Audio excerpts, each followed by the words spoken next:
Let's talk about head coaches and where the rankings are. It's July 3rd, guys. We are literally about 2.5, 3 weeks away from camp. Rookies reporting. John, what's the list you had over there earlier? Give me the list, John. All right. Give me the list. I almost need a countdown clock here. Countdown's on. 16 days. What's the list? 16 days to the first veterans reporting. The Jets opened the first camp in 16 days. 16 days to NFL training camps open. 23 days until AT&T training camp. Flowery Branch, of course, wall-to-wall coverage from 99 the game of AT&T and the camp up in Flowery. 31 days to the Jets and Browns tee it up in Canton for the first NFL game, preseason game of the year, the Hall of Fame game. 54 days until week 0 of college football. Cannot wait. All right, so that is where we're at. But I think Arthur Smith, when you start talking about head coaching rankings, and Cody Benjamin, CBS Sports, says that Arthur Smith is number 29, which means that Cody Benjamin has no clue what that ignorant fool is talking about. He has no clue. Matt Eberflus, Jonathan Gannon, who just got the job, and Josh McDaniels are the only guys he's ahead of. And I'm like, wait a minute, it's Cody. You did see winning 7 games 2 years in a row with absolutely a weak sauce roster. Let me ask you a question. I think this is the proof of this. This is my God's honest belief that with the rosters that he had the last 2 years, to take a team to 7 wins, okay, play a relevant game the first year in January, right, play the second year in December, right around Christmas. In the second year, you have the noodle arm quitter, one of the worst starting quarterbacks in the history of the game. And then you have nothing to work with in terms of your salary cap. How many head coaches in the NFL get that out of that team over these 2 years? Maybe 5? The Andy Reids, the Belichicks, the Sean McVay? I don't think so. No. Dennis Allen? He didn't last year? No. Todd Bowles? No. No. No. No. No. Okay, again, Kevin O'Connell? No. Okay, of course not. And by the way, I like him a lot. He's a friend of mine. But anyway, neither here nor there. The point is, there aren't 4 or 5 coaches in the entire NFL that would have been able to do that with that roster. And that you don't understand that is on you, and why they let you write this article is beyond me.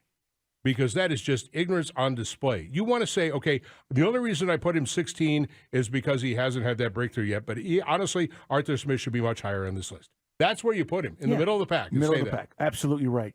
This is a situation where he has wildly outperformed, okay, we're talking about Arthur Smith, what the expectation was. Let's go back a couple of years. We act like we forget. When he took the team over, okay, you had the Julio situation. You didn't know what was going to happen with Matt. You had the Calvin Ridley situation. Yeah, offensive line sucked. I mean, come on. Defense, you couldn't name one guy outside of Grady. Grady and AJ, that's it. And we act like, well, okay, he came in and like this expectation to win. There was no expectation. The Falcons were picked to win 4 games. And this dude comes in and goes, we'll compete. And they did. And then you come back to next year, you get out of the Matt situation, you improve a little bit, but without a guy named CP, if he doesn't do what he does, our offense is crap. And he found ways to get guys involved and make us relevant. And you got him 29th?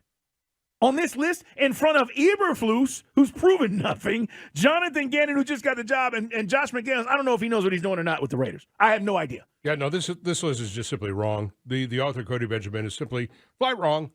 Arthur Smith, again, if you would trade him for any of 5 coaches in the NFL, maybe.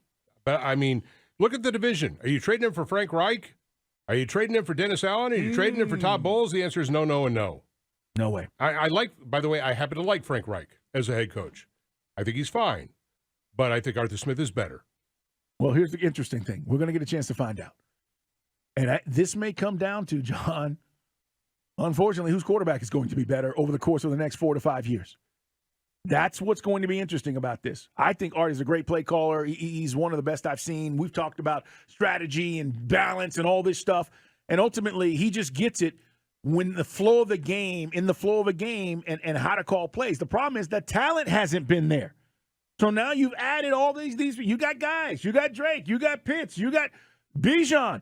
The talent is upgraded. And a 1,000-yard rusher not named Bijan. Correct. So the statistics within the red zone and moving the football should be a lot better. Jonnu Smith. Absolutely. But I also think if Frank Reich hits the lottery with his quarterback, sure, that could be the difference maker. But I'm with you right now. That's how I feel, and I think Frank is a good coach. The whole thing when he went to bat for Carson Wentz, it was just a mistake. You know, you do that, you think a guy, you can coach him up. It can't happen. You can't make guys leaders. But ultimately, now he gets to start over in Carolina. And I've said this. If that is what the difference is between us winning this division or us getting to a championship and Bryce Young is balling out in Carolina, we had a chance to be in that quarterback business, and that is what Falcon fans are going to dread. Well, then after this, later this next year, we're going to be in the quarterback business. And the quarterback business is going to be good in the draft. This draft is loaded at quarterback. Caleb Williams, Michael Penix, Drake May, Spencer Rattler. It goes on. KJ Jefferson. It goes on and on. Sam Hartman at Notre Dame now. Okay, I mean, you're going to have 7, 8 quality quarterbacks in the first round available to you. So there will be a lot of guys available to you. I'm going to tell you this. We have to win like I got a mouse in my pocket. Falcons have got to win the opener against Carolina. You got to beat Bryce Young in his game. Down. That's the season right there. Hands down. Because by week 15, when you face him, look, we all have to understand that we're about to have a decade worth of Bryce Young in our face. And we got to deal with that. How do we deal with that? Beat him with defense. Got to do it. Now we're talking. 404-726-0929. It is our Solomon Brothers Diamond text line. You can always hit us up that way. Follow John Fricke on social media, guys. Mike Bell, ATL. He's off today. We're back together on Wednesday. I'm at Put 'em Up. See Dukes.